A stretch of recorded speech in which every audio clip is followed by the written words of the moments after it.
Assalamualaikum warahmatullahi wabarakatuh. Alhamdulillahirabbil alamin wa bihi nasta'in ala umurid dunya waddin. Asyhadu an la ilaha illallah wa asyhadu anna Muhammadan abduhu wa rasuluh. Wassalatu wassalamu ala asrafil anbiya'i wal mursalin wa ala alihi wa sahbihi ajmain, amma ba'du. Sahabat MTS Unggulan Nuris yang dirahmati Allah, setelah kita memahami bahwa menutup aurat adalah salah satu syarat sah salat, maka penting bagi kita untuk mengetahui batasan-batasan aurat tersebut secara detail. Dalam kitab Safinatun Najah karangan Syekh Salim bin Sumair Al-Hadrami menyebutkan bahwa pembahasan ini dirangkum secara ringkas namun menyeluruh.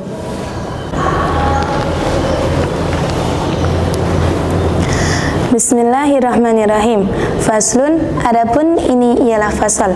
Al-auratu, adapun beberapa aurat. Arbaun, ialah 4. Auratul rajuli, adapun auratnya laki-laki, mutlakon, secara mutlak.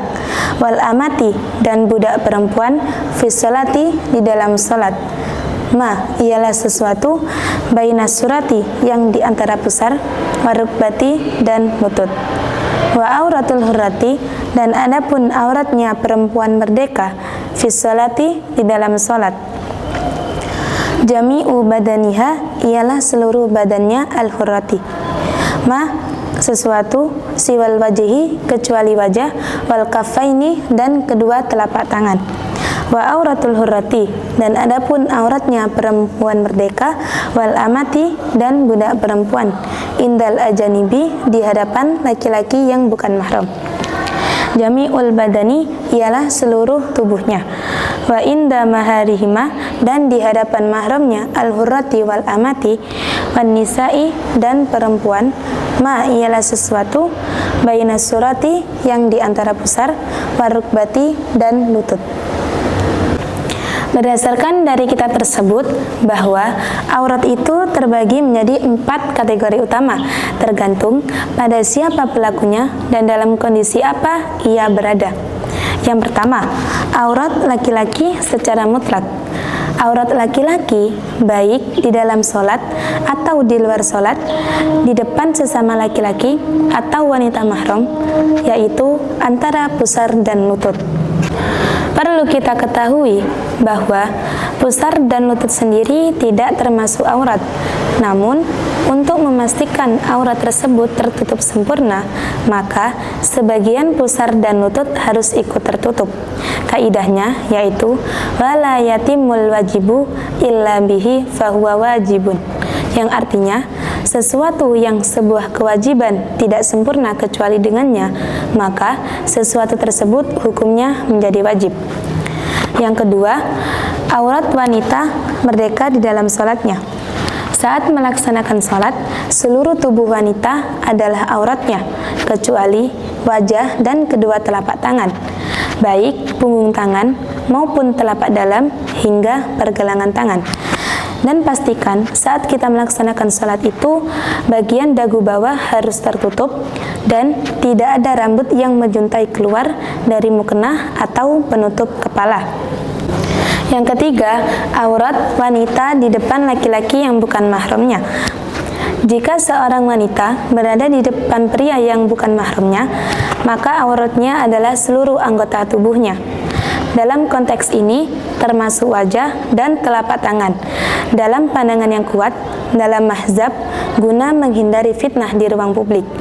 Dan yang keempat itu aurat wanita di depan mahramnya dan sesama wanita. Jika seorang wanita berada di hadapan laki-laki yang merupakan mahramnya, seperti ayah, saudara kandung, dan anak, atau di depan sesama wanita muslimah, maka auratnya adalah antara pusar dan lutut. Meskipun demikian, secara etika ataupun adab dan kehati-hatian, tetap disunahkan untuk menutup bagian tubuh lainnya yang tidak biasa nampak saat bekerja di rumah. Kesimpulan dari bab ini bahwa menutup aurat bukan sekedar aturan pakaian, namun bentuk ketaatan dan penghormatan kita terhadap perintah Allah Subhanahu wa taala. Dengan menjaga aurat, kita menjaga kesucian diri dan keabsahan ibadah kita. Demikian kajian mengenai macam-macam aurat dalam kitab Safinatun Najah. Semoga Allah memudahkan kita untuk mengamalkannya dalam kehidupan sehari-hari. Berbicara tentang ilmu nahu pada lafaz jami'ul badani. Lafaz jami'ul badani termasuk susunan idhofah yang terdiri dari mudhof dan mudhof ilaih, yang mana lafaz jami'u itu merupakan mudhofnya dan lafaz al-badani merupakan mudhof ilaih. Lafaz jami'u termasuk kalimat isim karena menjadi mudhof, mufrad karena tidak ada tanda-tanda tasniyah ataupun jamak, mudzakkar karena tidak ada tanda-tanda muannas. Dan lafaz jami'u ini termasuk isim ma'rifat. Kenapa kok isim ma'rifat? Karena mudhof ilal ma'rifat. Isim ma'rifat itu ada 6, yaitu yang pertama isim domir, yang kedua isim mausul, yang ketiga isim isyarah, yang keempat isim alam, yang kelima isim plus al, dan yang keenam itu mudhof ilal ma'rifat yang disebutkan dalam nadam kitab Imriti. Wa ghairuhu ma'arifun wa tusaru fi sitatin fal awwalus mudmudgaru. Dan al-lafaz jami'u ini merupakan mu'rab karena tidak serupa dengan huruf. I'rabnya i'rab rafa karena menjadi khobar. Apakah yang dimaksud dengan khobar? Khobar itu adalah isim yang dibaca rafa yang disandarkan kepada mubtada yang telah dijelaskan dalam nadam kitab Imriti. Wal khobaru ismun duratifa in usnida mutabiqan fi lafdihi lil mubtada. Dan tanda rafa'nya itu menggunakan dengan dhammah. Kenapa kok dhammah? Karena isim mufrad. Dhammah menjadi tanda i'rab rafa yang menempati 4 tempat, yaitu yang pertama isim mufrad, yang kedua jamak taksir, dan yang ketiga jamak muannas salim, yang keempat fi'il mudhari' yang mu'rab yang telah disebutkan dalam nadam kitab Imriti. Faddamu fismin mufradin ka ahmadu wa jam'i tasirin ka ja'ala budu wa jam'i tanisin ka muslimati wa kulli fi'lin mu'rabin kayati. Dan lafaz al-badani itu termasuk kalimat isim karena al, dan mufrad karena tidak ada tanda-tanda tasniyah ataupun jamak, mudzakkar karena tidak ada tanda-tanda muannas.